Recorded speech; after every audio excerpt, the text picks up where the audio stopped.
Afternoon, where you are. Good morning, good evening, good afternoon from Arlington, Virginia. I'd like to welcome you to this webinar where we have two eminent scholars who will give us a better understanding of China's new laws on data. So I'd like to welcome you, to thank our co-organizers and introduce our speakers. Professor Henry Gao, who is a professor of law at Singapore Management University and a WTO chair, and Graham Webster, who is the editor-in-chief and of DigiChina. And it sounds like, if I understood him correctly, he came up with the idea, and he's also a research scholar at Stanford University. So thank you so much, Graham and Henry, for joining us. So what we're going to do is, just like our other webinars, we're going to just have a couple of questions to give us an overview, and then we open the floor up to you for your questions. So please do put them in the Q&A if you don't mind, and I'll read them out loud to our speakers. So here we go. Henry, I'm going to start with you. And could you please describe China's new personal data protection law? Thank you, Susan. It's always nice to join the webinar with you and with Graham this time. So this new law, new personal data protection law, I think we could say that it ushers in a new era of privacy protection in China, because it does provide a significant enhancement to China's privacy protection regime. For example, in addition to the existing principles of lawfulness, fairness, and necessity, these are the old traditional principles that you find in China's other laws when it comes to data processing.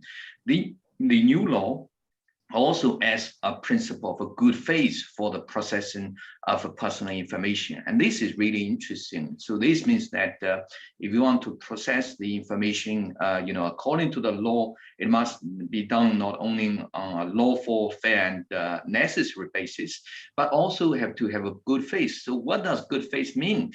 The law further basically spell out by saying that, for example, practices such as AI-powered differentiation pricing, the practice of using algorithms to basically figure out the preferences and also price sensitivities of consumers, and therefore base the prices accordingly. These practices now prohibited explicitly under the new law. So this is good news for consumers, because consumers have long complained that this is unfair for them. And the law also, in addition to this, explicitly spells out specific rights for consumers, such as the right to refuse to consent or to withdraw consent that was given before, along with the corresponding provisions banning data processors from refusing to provide products or services, even if the consumers do not provide the consent, unless such consent is essential for the product, for the provision of such products or services. So I think the law in general is really good news for the data subjects or the consumers.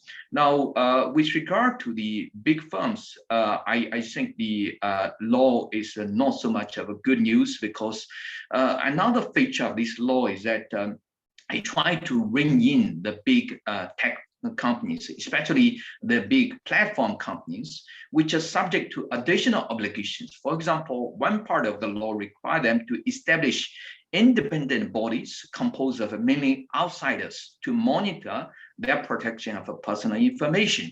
So this is in some ways similar, for those who are familiar, for example, with the EU regulations. This is similar to the new proposed gatekeepers regulation and the EU's proposed Digital Markets Act. So the Chinese are basically kind of learning from the EU's approach.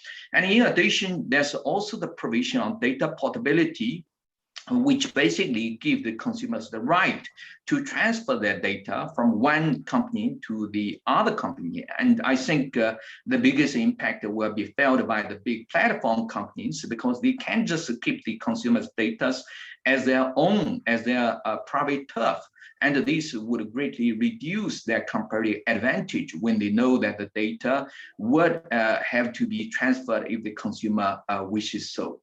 And another feature of the law is with regard to cross-border data flow and data transfer. Now, before this law was enacted, China actually committed in the Regional Comprehensive Economic Partnership Agreement, or the RCEP, which was concluded late last year, allowing explicitly cross-border data transfer. But that commitment under the RCEP did come with a lot of exceptions and safeguards. But the law is interesting in that it further confirms China's commitments in the RCEP by explicitly saying that the cross-border data transfer is allowed if there is a commitment under China's international agreements. So this would provide the domestic regulatory framework that is necessary to facilitate international data transfer. And internationally, I would say this would also open the door for further international collaboration, such as the possible participation by China in the APEC cross-border rules on privacy framework, so CBRP. China could be joining that because they now have the domestic framework in place. So I will stop here. Thank you. Thank you, Henry.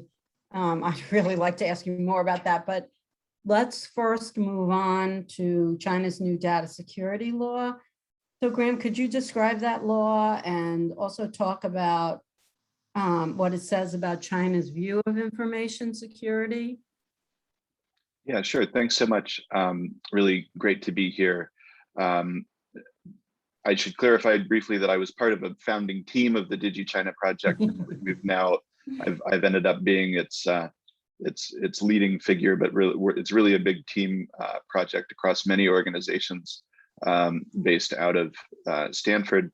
But yeah, just to begin on the data security law. So we have these two laws, the personal information protection law, which was finalized last week and goes into effect November 1st. And we have the data security law, which was finalized earlier this year and will go into effect at the first of the month next week. So these two laws really must be seen in conjunction, along with several other pieces of regulation that have been coming out. But to complement what Henry has just described about the personal information law, the data security law takes a somewhat different perspective on data regulation. It focuses on national security first, and then other, public and private interests after that. It adopts a fundamentally sectoral approach to figuring out the detailed regulations on data security, giving sectoral regulators the job of coming up with specific rules for their area. So if you're in the communications area, you're going to be regulated by the communications regulators. If you're in transportation, the transportation people are going to be developing the rules. And it leaves a coordinating role for the Cyberspace Administration of China. So structurally, it signals, along with some other rules that we've seen come out, for instance, on automotive data security, it signals that we're going to see a profusion of sector by sector regulations, which really makes sense to a certain extent. Every sector is going to be different in terms of what national security or other cybersecurity concerns come out. But it means if you're operating in China across multiple sectors, things could get pretty confusing. Further down, there's a basic tension that the law recognizes between cybersecurity in general and the sort of openness and development being, connected. So this tension between security and development is recognized in the law, but they sort of throw it away by saying, we're going to do both, right? So there's an explicit recognition there that data security is both necessary for development and could get in the way if done wrong, which is going to be interesting to see how that plays out. But it comes with a specific charge for the government to regard data as a key factor of production. And we're talking about factors of production, things like labor and natural resources. Now data is explicitly recognized as one. And that means that the law comes with some development strategy requirements for the central government to work out, things like a big data strategy, ways to drive e-government use. And there's some language in there signaling that they're going to get into regulating data transactions, meaning how people can and should trade data in a way that is acceptable to data security requirements. In terms of a framework of how data security is supposed to be regulated, as I mentioned, it's a sectoral approach, so there's going to be a profusion of different sector-specific rules. And then there's this relatively new or tweaked concept in this law of categorized and graded protection. So following the international trend of data classification, and any data security or privacy law has some job of figuring out which type of data is subject to which rules. Here, they're going by category, so this is type, and graded, which is level of sensitivity. And so this also sort of sets out a framework for future profusion of categorization of data and of grading it for sensitivity. They explicitly set out a yet to be defined category of core national data, which is critical essentially to national security and the economic function, which will get extra security regulation. But again, these things are sort of yet to be defined. There are a bunch of functions that are assigned to different sort of ministries or interagency functions, things like risk assessments, emergency response, security reviews, export controls for data will be, under this framework. And then there's also a line that we've seen in a few regulations recently where the Chinese government reserves the right to use reciprocal measures against foreign countries who enact what they see as discriminatory measures against China, right? So, that's a lot of different parts, but, the big takeaway is sectoral approach, lots of new types of rules that are implicitly to be created, which means that we have months or years of regulatory activity to watch. It's going to mesh with the personal information protection law. And we've seen a solidification of some of the things that came out in the cybersecurity law, which was finalized in 2016 and went into effect in June 2017. Now, 4 or 5 years later, we're finally seeing definitions of things like critical information infrastructure come into focus. So, this is a major milestone in China's data governance regime, but it's still a work in progress because we see all these things in both of these laws that are going to require more work by regulators and standard setting bodies. And then they'll probably, some of them will come out in draft and then never get finalized. And some of them will come out and have problems and need to be revised. And it's as the old saying / cliche goes, it's a little bit of crossing the river by feeling the stones, because this is a regime in evolution right now. But I'll stop there, and I'm sure we have a lot to discuss. Thank you so much. That is extremely helpful. But I've got to say, we call this killing two birds with one stone, and now they have to feel the stones, all these metaphors.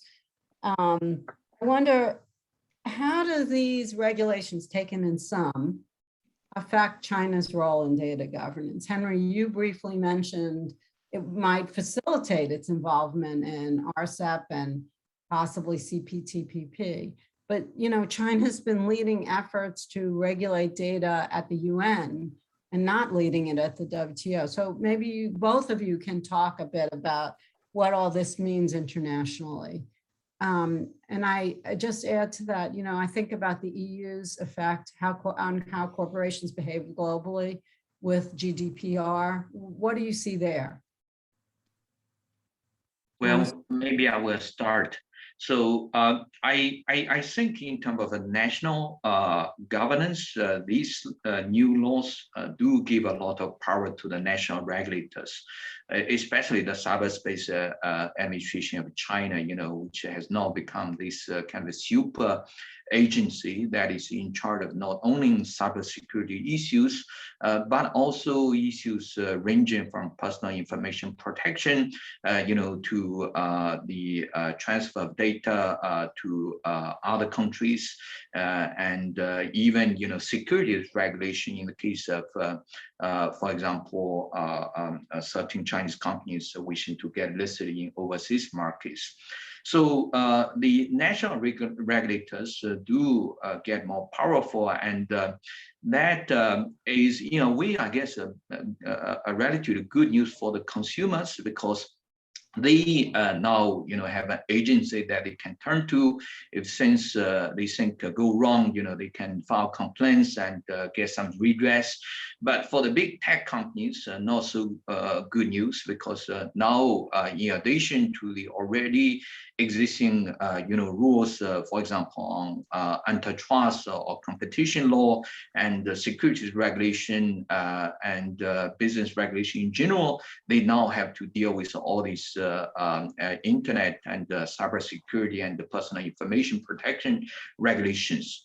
Now, at the international level, I would say that the law could bolster China's position in international data governance, because if you look at the personal information protection law, for example, Article 3 states that the law could apply not only to Chinese companies, as what you saw, for example, in the cybersecurity law of China. So that was the traditional approach taken.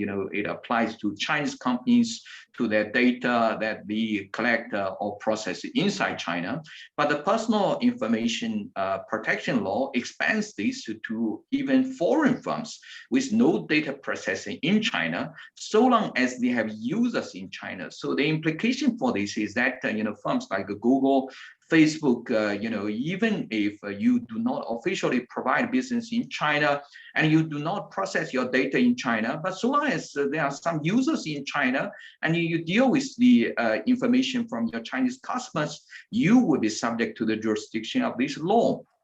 And these, coupled with the 5% potential penalty, which is actually 1% higher than the penalty under the GDPR, means that the global firms like Google and Facebook have to pay definitely more attention to Chinese laws and the CAC than before. So this definitely, I would say, both China's hand in terms of international data governance. Thank you. Thank you, Henry. Graham? Well, when you asked the question, the first place my mind went is right where Henry ended with this provision in the personal information law about extraterritorial applicability. We also have this in the data security law in Article 2, saying that the law applies to any activities. They use this category of data handling activities or data processing, depending on how you want to translate it. But if they're outside China, they're interested in activities that harm the national security, the public interest, or the lawful rights and interests of citizens or organizations in China, which is vague and sweeping. And it just sort of sets up, a kind of, there's a rational basis here, of course. If you're looking after the data security of Chinese citizens or the national security based on data issues of your country, you shouldn't by nature necessarily only be concerned about what happens within your borders. But at the same time, it, to me, strikes a pretty expansive tone, while also providing a lot of work for Chinese regulators if they're actually going to try to achieve this type of reach, and to really look out for what's going on abroad. I think we're going to see in the coming months, some increased clarity about how far they want to go in practicality. I mean, this is a pattern in Chinese legislation and enforcement where a new law is established. The implementing and detailed regulations are not yet out, and yet enforcement agencies will choose certain things to really focus on. So we'll see if that extraterritorial reach becomes a focus, or if it's just used every now and then, or if it's sort of ignored for a little while.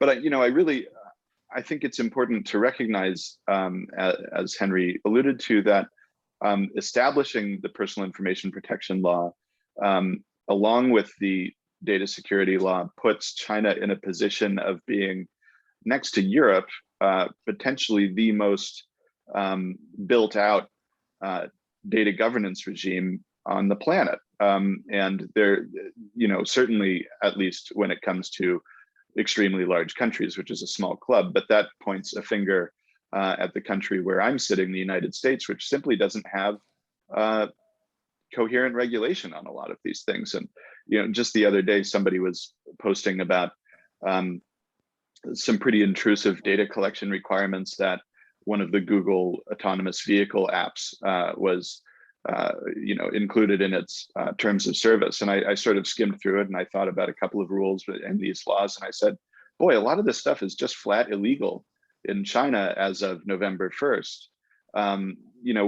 We're in a situation where I think obviously Europe has had a huge agenda setting power for good in many cases, and also for ill if you ask some interests and in some provisions. And now I think China's going to have that agenda setting power too, just because people will need to comply, whether for operations in China or dealing with China, with elements of this regime, just as many around the world have had to figure out how to get those stupid links on their websites for everybody to have pro forma compliance with GDPR's consent requirements. So that is going to have an effect that I can't predict, but I think it's going to be reasonably significant.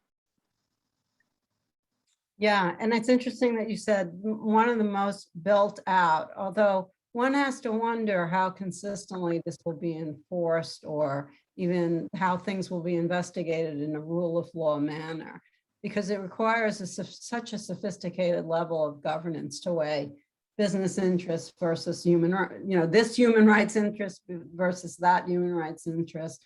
So I'm going to skip over my questions now, since it's 10:24 and we have 9 questions from the audience. So let's go directly to their questions, and then if needed, I have one I'd like to ask. But all right. So how do these new Chinese regulations map against existing APEC frameworks? Henry, that one sounds like it's for you.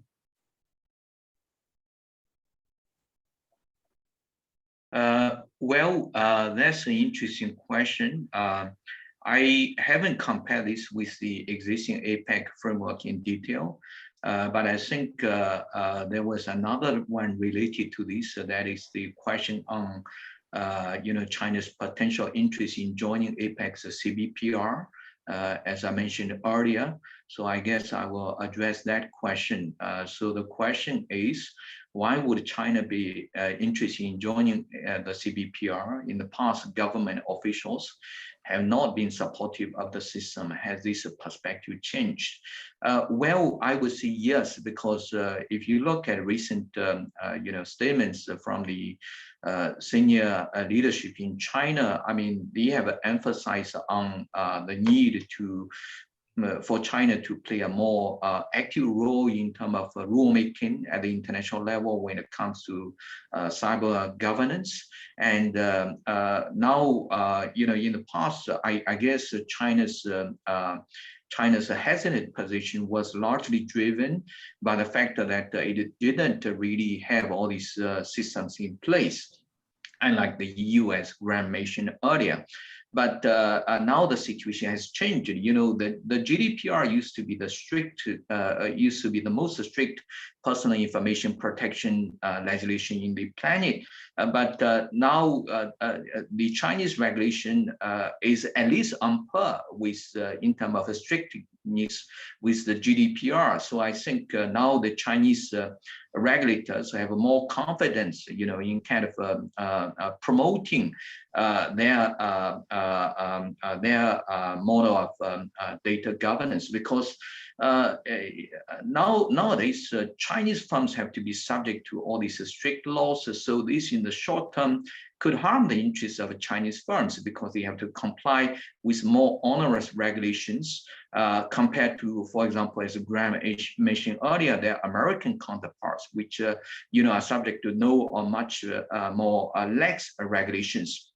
But in the long term, I would say that China would have an interest in really trying to export its standards to make sure that the other countries would have a comparable standards when it comes to, for example, personal information protection or to data security and so on.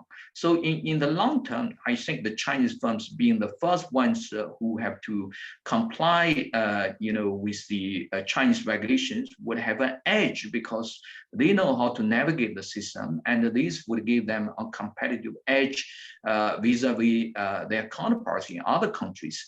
And that is, I think, what explains China's changed position regarding the CBDR and also other international initiatives. Thanks.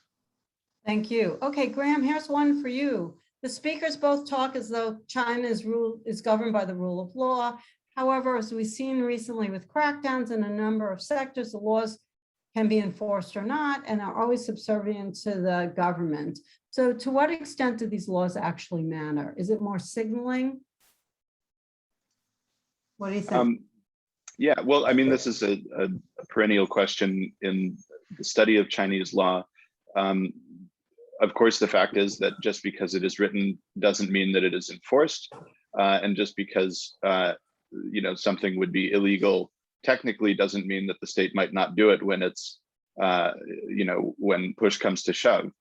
But for several years in this sort of everyday exercise of Chinese regulation of private sector data activities, we have in evidence a pretty good record so far of increasing action, mostly by the Cyberspace Administration of China, sometimes by the Ministry of Public Security, you know, targeting especially personal data collection and processing overreach. And so I think we have a good reason to expect that that type of enforcement activity will ramp up. But I would never expect it to be a sort of completely even-handed, you know, equally enforced set of rules. First of all, there's just too much going on. I mean, the reach of these laws is literally, I mean, the way that data handling activities is defined in the data security law that is so expansive that you're simply not going to have, even in the massive bureaucracy of the Chinese government, you're not going to have enough human resources to enforce it all. So some choices are going to need to be made. And some of them will be made based on political priorities. But I think that, you know, as I said, it's a perennial question, and the answer is, you know, it shifts a little bit in terms of some regimes get enforced pretty well and some don't. But the usual answer is an unsatisfying one, which is that the laws mean more than a cynical take would lead you to believe, but they're not also going to be mechanistically enforced. And, you know, I don't think this is totally insanely out of line with the way things operate in Europe. I mean, the European data protection regulators, you know, state by state are not, you know, going and auditing every single company. They respond to complaints and other priorities. Of course, you have a series of democratic governments there, and the Communist Party-led People's Republic of China in China, and those things are very relevant. But no, I think this is going to stick. with a lot of the big Chinese platforms, and in a way, especially because the government has been making an example of a few firms who do appear to have violated Chinese laws, but also crossed the political leadership in the party in a public enough way so as to bring down this type of attention. That's also a way of sort of threatening people to say, if you don't, if you stand up too much and you don't comply, we have all these tools, but apps are still going to be shut down. They release lists of dozens and hundreds of apps that need to rectify their practices on every few weeks. But yeah, we're going to have to see how it goes. And the last thing I'll say again is many of these rules are not yet written, so that you get this general provision in these framework laws, and you simply cannot expect them to be enforced fully on day one, because the detailed measures and provisions and other regulations and standards that are necessary to enforce it in a complete way are just not written yet. So it'll be a while. Yeah, I think that's an important point, but I just want to add to it that, to some extent, at least the data protection law, there's public sentiment that's supportive, but what does seem to be missing is that feedback loop in governance, that the public really gets to provide more than just comment, and that the comments are heard. Is there any sense of that? Well, there is public discourse. So, there are a number of, kind of controversies that have emerged over the last few years over private sector abuses of data. And I might as well add here that this is not a law that prevents the state from engaging in surveillance and repression and other, authoritarian practices. Things designed for law enforcement and national security by the state's own definition are basically exempted from a lot of these rules, although kind of everyday functions of government are regulated by the personal information law. But yeah, I mean, it's not a democratic system. It's an authoritarian system. Public sentiment is taken into account. I mean, they want to remain in power. They want to satisfy interests, and there has been a surge of Chinese public disgust with personal data violations and privacy violations. One evidence of this is the inclusion, which was added since the last draft of the personal information law, of explicit prohibitions on price discrimination using automated decision-making, which Henry mentioned at the outset. That has been a controversy in China, and people posting on social media and otherwise have been, justifiably angry to find out that platforms are doing analysis to see who they can charge more for something. So there's a responsiveness, but no, it's not. You don't get to elect your local or national leaders in China. That's not how it works. So, but I think it's never black and white in terms of authoritarian governance having feedback mechanisms. They're not democratic ones, but they're there, and the success of these ministries in kind of keeping people happy in these areas is measured to some extent in this responsiveness. But yeah, like I said, not democratic at all. Yeah. So another question is, what kind of remedies do individual citizens have recourse to when these rights are abrogated?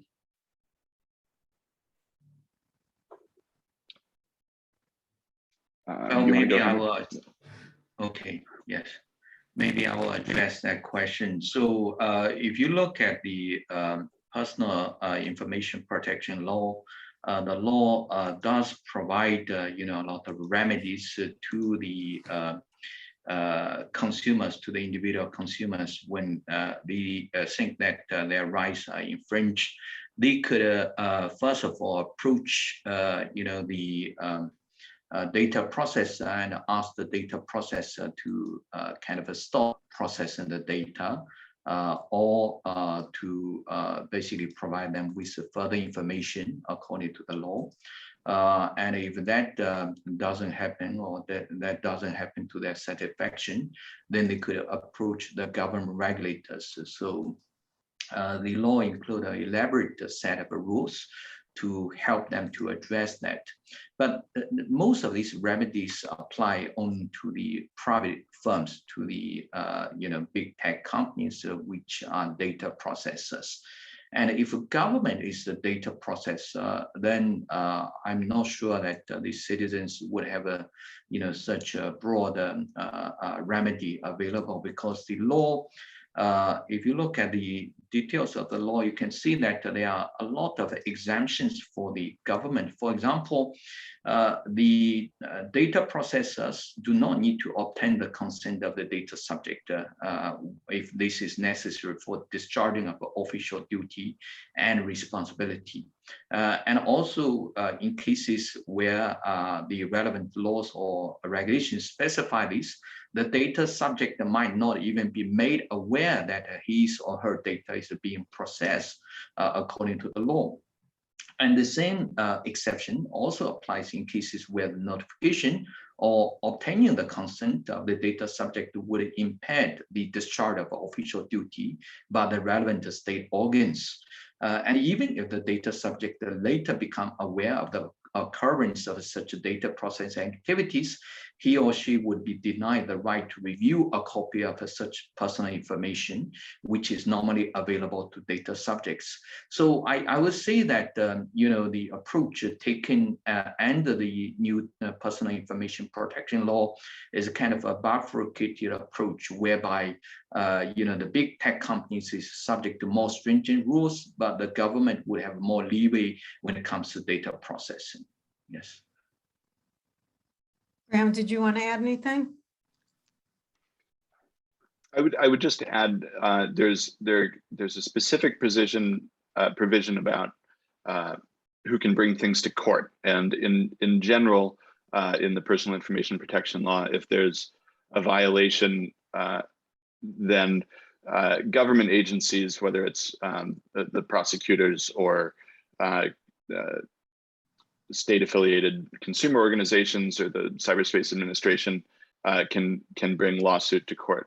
There's an individual right of action when it comes to specific requests for access to one's personal information and other rights that are put in the law, where they're clearly required, but the information holder refuses to comply. And in that case, there's an individual right of action to bring a lawsuit. But in general, that's, other than sort of trying to leverage the regulators, in many cases, there's not a direct individual recourse.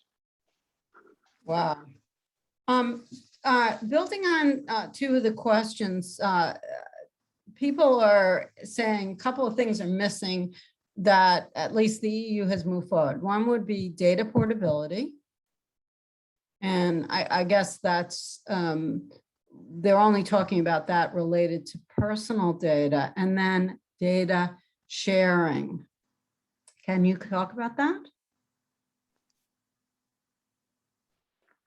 So some sort of platform as the EU is trying to create, where, for example, you see the relationship between business and government, government and business as a two-way street. So business shares data with business. So, the amount of data that, let's say, Target has is probably more than the corner store. And so the corner store can get some access to anonymized personal data, shopping patterns from Target, and then the government shares data with Target and vice versa. Can you talk about that? Yeah, so on data portability, Henry mentioned this in the outset among several other issues, but this is something that is included in the final personal information protection law and was not included before. Article 45, and people can, we have a translation up at digichina.stanford.edu if people want to read into these things. Of course, no translation is authoritative, but we do our best.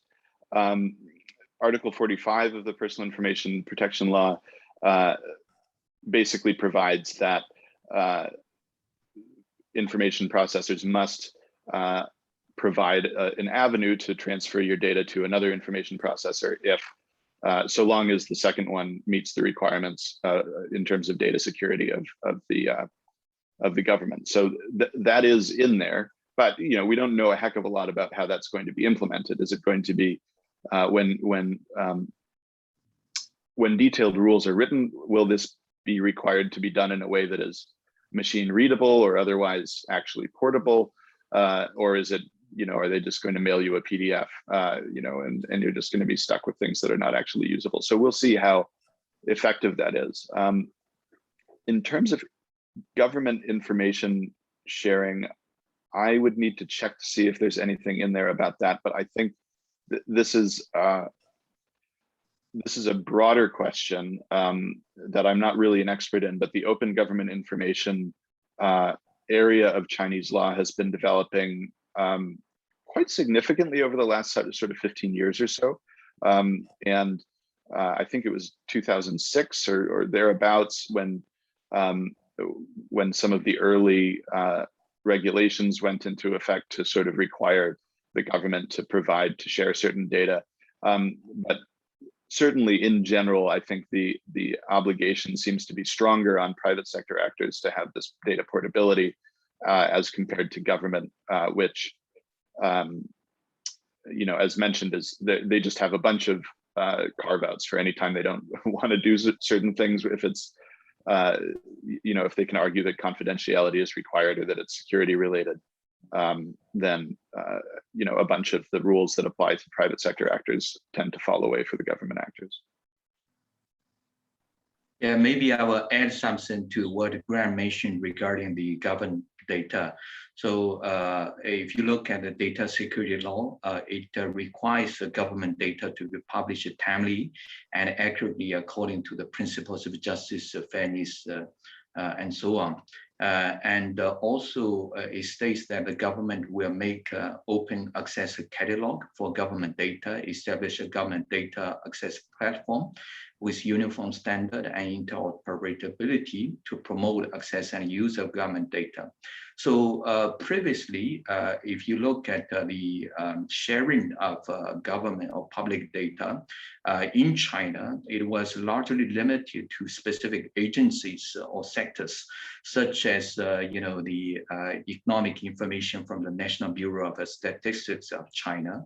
But then in 2015, the State Council, the central government of China, developed a plan for basically establishing the unified sharing and exchange platform on government data in 2015.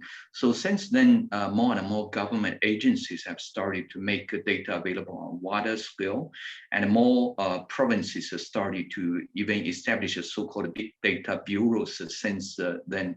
So as of December 2020, 20 provincial governments in China have established such bureaus, and they also started to experiment the data mixing with private firms. For example, some provincial governments shared tax and credit record information with commercial banks to help them access loan applications. So all those are very interesting developments, but I think so far we are seeing this happening mainly at the local level on an experimental basis. And at the national level, I think there's yet an open public data platform to be established, and that would be something to be done in the next few years. Thank you. Thank you. Okay, another question is, I don't understand how Chinese regulations can have international influence.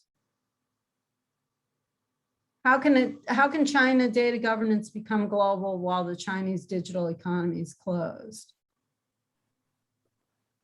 Well, maybe I will try that. Yeah, maybe I'll try answering that. First of all, I disagree with the assumption of the question. I don't think the Chinese digital economy is close at all. I mean, China, as the country with the largest e-commerce market in the world, you just look at, Alibaba, look at Amazon, all these Chinese sellers, they are trading with the rest of the world. And even in other areas, like social media, for example, you look at WeChat, WeChat also has a wide reach beyond China alone. So I would say that the Chinese internet companies themselves, or the Chinese digital economy, has a reach beyond its own borders. And second, how could China then have a global reach? Well, again, this is largely because China is such a major player. China is #1 in terms of e-commerce volume, and also every company want to get a pie of the Chinese market. They always want to try to enter the Chinese market. Look at the examples from Google, 20 years ago, to other companies more recent like Uber trying to enter the Chinese ride sharing market. So I would say that it is actually not surprising for China to have a major say in international data governance, because it's such a huge market, and people need to pay attention if they want to go into the Chinese market, or if they want to trade with China. Graham, do you want to add anything? Well, I basically agree with all of that. I think that a lot of it has to do with if you want to sell to Chinese consumers or trade with Chinese companies, you'll probably have some exposure to these rules.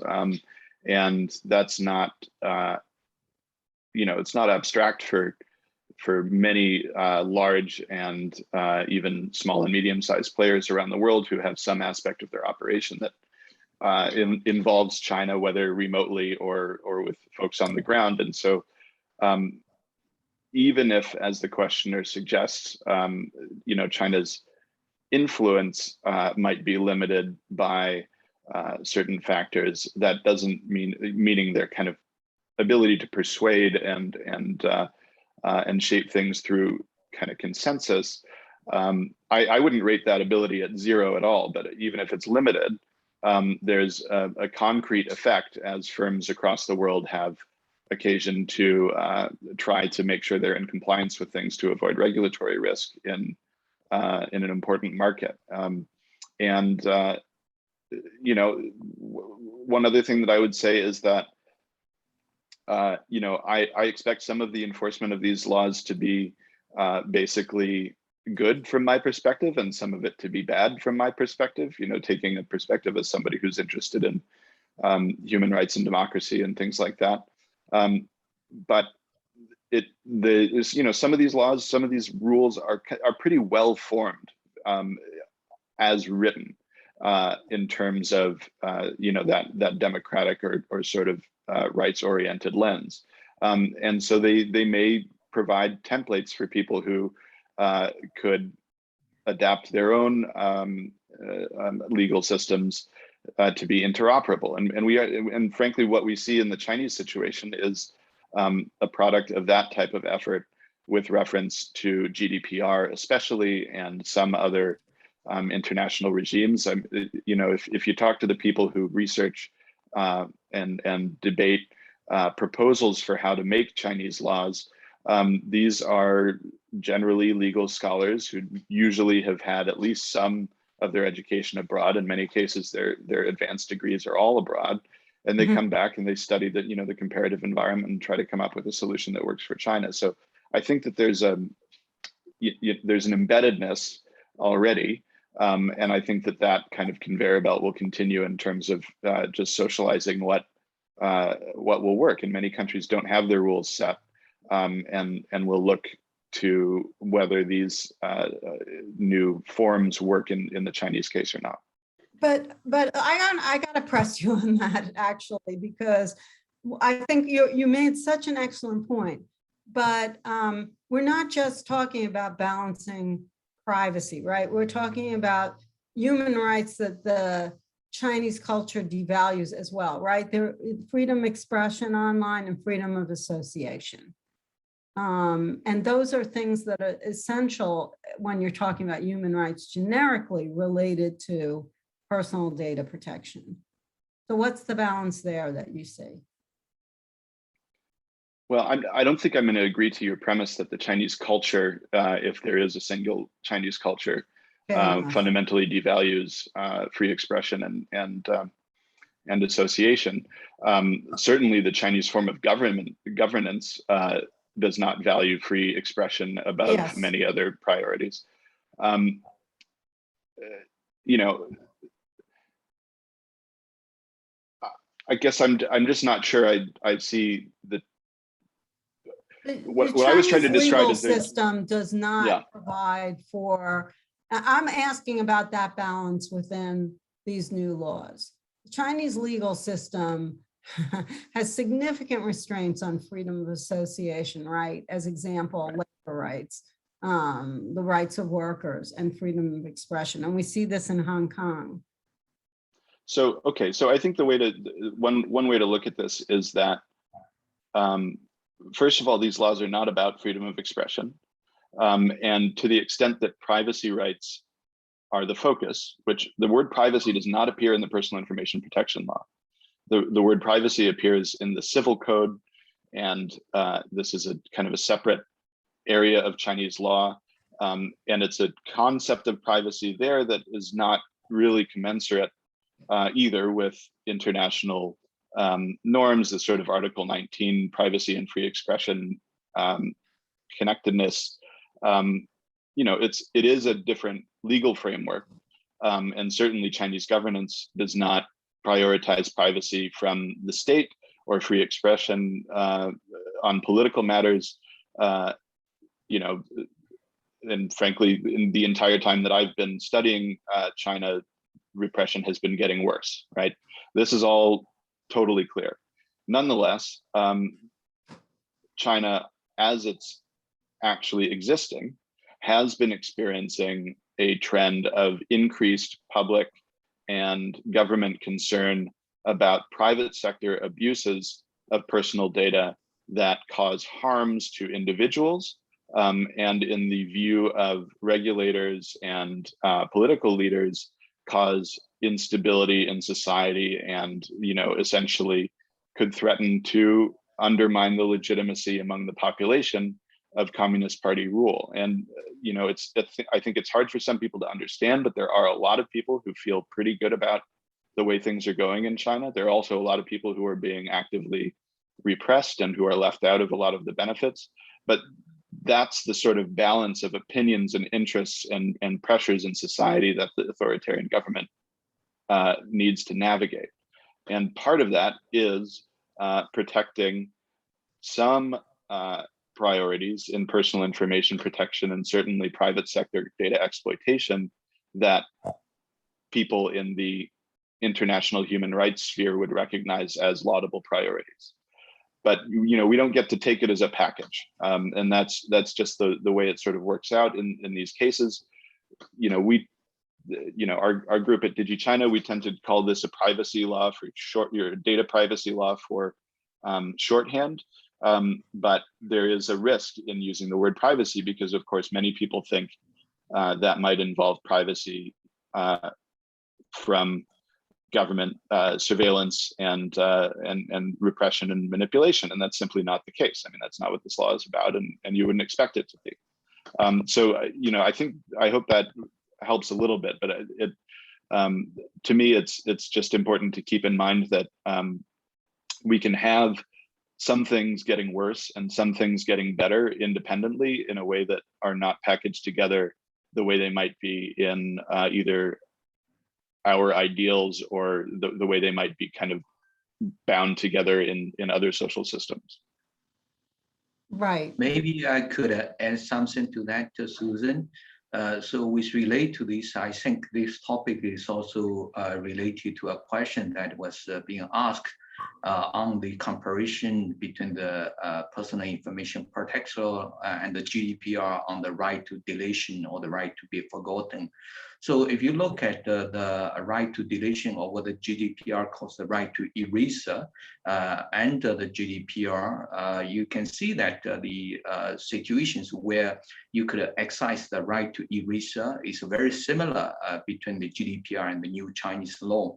But what they differ is the scenarios where the right to deletion would be denied. For example, under the GDPR,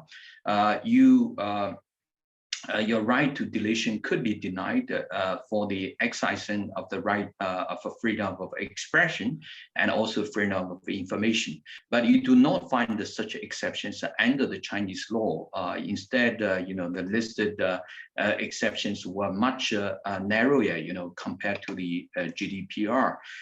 It only referred to specific cases, where the data processor violates law, regulation, or the contract in processing the information, or where the data processor stop providing the product, and so on.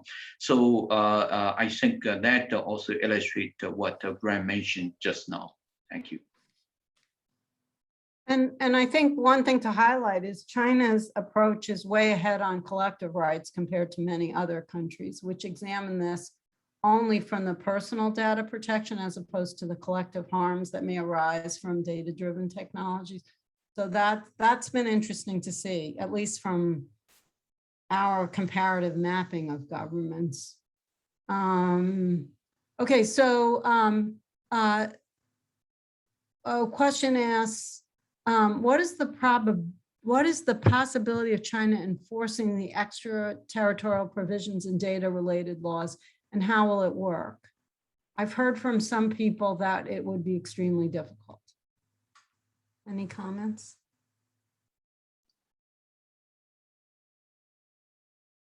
Well, I think Graham already addressed, some of these earlier in his remarks. Maybe I will add a few more. I mean, it is still up in the air as to, I fully agree with Graham as to how the Chinese regulators will enforce this. Because, if you look at the other regulations, it is like this regulation has been sleeping for a while, and then all of a sudden the Chinese regulators decided that they are going to use them, be it on antitrust or be it on data security or data transfer, and so on. So I would expect, just like Graham mentioned, that the same would be true with regard to the new personal information protection laws. I guess, a lot of this would be connected with the political atmosphere, especially with individual countries. That is kind of a pattern that you see in recent years, when it comes to the enforcement of trade regulations by China against its foreign trade partners. So because many of these would concern, the US or the EU or some other countries. So I think, a lot could depend on, how the political environment would develop in the bilateral relationship between China and these countries. Thanks. Okay, if we could just all stay for 2 more minutes, there's one more question maybe that I can ask you to answer from our audience, which is, how do you think the United States should respond to this? Should it try to distinguish itself from China's data sovereignty regime? I don't know what they mean by data sovereignty regime, but what do you think? Someone asked, should the U.S. retaliate? I'm looking at the question, and the questioner actually says, short of the passage of a federal privacy law, and I would sort of, Thank you. I would throw back at that person that, the U.S. doesn't really get as much of a seat at the table in these discussions about how international and how data governance is going to be shaped, while it sits on the sidelines in terms of legislating the rights and interests of U.S. citizens. I mean, I think it's So, you know, on the other hand, I think that the trend in the United States is toward the Chinese model of erecting stronger borders in terms of the digital economy than have previously existed.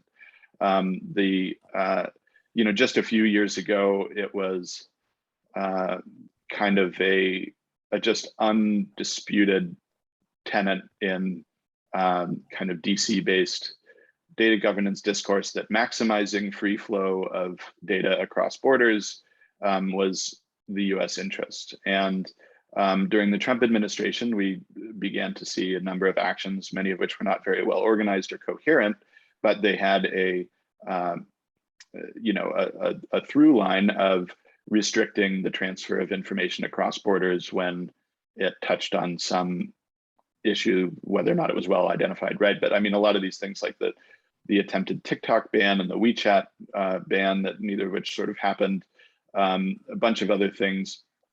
You know, I think the US is going in a direction of recognizing that there is some need to handle borders in the digital economy. And it now seems kind of funny thinking back a few years ago to the late Obama administration, and we'd have these track 2 dialogues that I was sometimes part of, you know, backbenching and organizing, and, you know, people would be trying to wrench out of the Chinese side some commitment to free flow of data. And that no longer appears to be the US position. And since the Trump administration, it hasn't really been the US position to maintain, in a real sense, a single undifferentiated global free and open internet either. I mean, until the US turns back to actually advocating those principles, then there isn't much grounds to protest. And I personally believe that there's some inevitable recognition that national boundaries are relevant in cyberspace. You know, JP Barlow had a dream, and it's not to be completely realized. But I also think that it ought to be the US position to maintain as much as possible a free and open global internet. I just think that there was a sort of absolutism about it in the Clinton State Department and the Obama administration, and then a total abandonment in the Trump administration. And there ought to be some sort of middle ground struck that looks out for democratic and human rights interests, and also the interests of US citizens and companies, to the extent that we want to regulate for that. But you know, finding that sweet spot to me would be the real retaliation. And but I don't I guess I just want that federal data privacy law, and a good one that isn't written by the large companies alone. And I think the questioner is reasonably skeptical that is forthcoming anytime soon. Thank you, Graham. Henry, do you want to? Yeah, just very briefly, I think the question was couched in such a way to imply that China was the first one that threw the stone, but that is not the case. You know, as another question has alluded to, the U.S. also had an extraterritorial, you know, legislations, and then the EU has the GDPR. So in a way, you know, China was just following their footsteps. So China was, you know, only the second mover, not the first mover. So I guess everybody, you know, is equal in this sense. Thanks.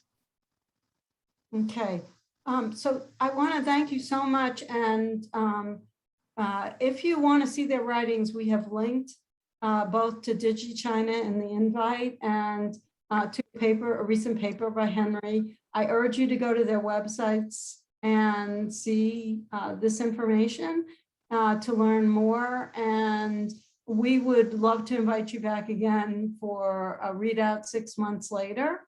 And thank you, everybody, for attending this webinar. And I wish you the best today. And Graham and Henry, thank you so much for your insights. Have a great day, everybody.